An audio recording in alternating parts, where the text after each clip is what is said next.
if we really wanted to make middle and high schools really better, we would require every secondary level teacher to teach 3 or 4 years in kindergarten and first grade before they get up to the secondary level, because then they would know that, being really clear about routines and procedures and how important it is to hold each other's hands and be nice to one another and play well together, all that kind of stuff makes for really good learning.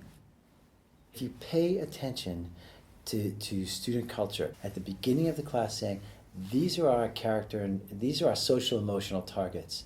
And then if during the class, when you're giving kids feedback, you're touching on those social emotional targets. And at the end of the class, you're congratulating and you're giving them an opportunity to lift up how those social emotional targets aided their learning. Then that small amount of time that you spend doing that, a total, if you get used to it, it's really 3 to 5 minutes max. That time replaces the time that a dysfunctional culture will take away from your classroom. We have a big emphasis on getting students to be proficient readers because we have a high percentage of students who are reading below grade level. My first year, it was like from first grade levels to fifth grade reading levels.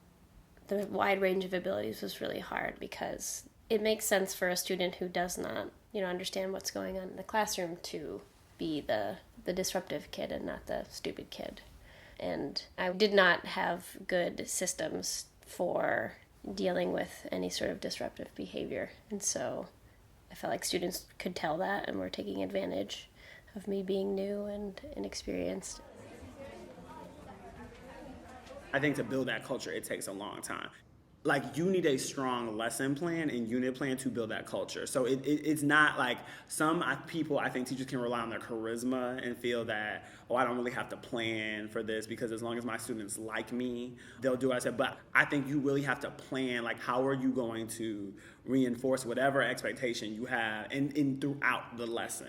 Those are skills that have to be taught, and usually they're taught in the younger grades, but we can't assume that all of our students as adolescents have had that opportunity. So, and then what are you going to do whenever kids do something that you don't want them to do? What's going to happen? That all has to be planned for.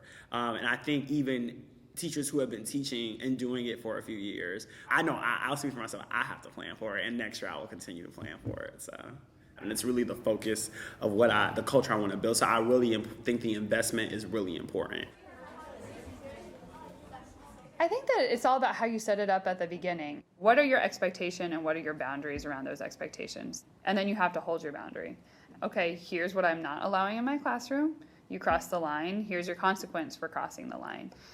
You really have to believe that your students are capable of whatever things you're asking them to do, and consistently and constantly reinforce the fact that they're able to meet those things. Because if your students trust you to be this authentic person, then you're also going to intervene whenever students are not living up to your expectations for them, and so then they're going to feel safe in your classroom. So the way to get teachers to own the social emotional is to get them and students to see that when you have a really healthy, safe, positive culture, life's better. Life's better. You don't go home pissed off, complaining about your job. You go home and you say, oh my God, the coolest thing happened in my class today.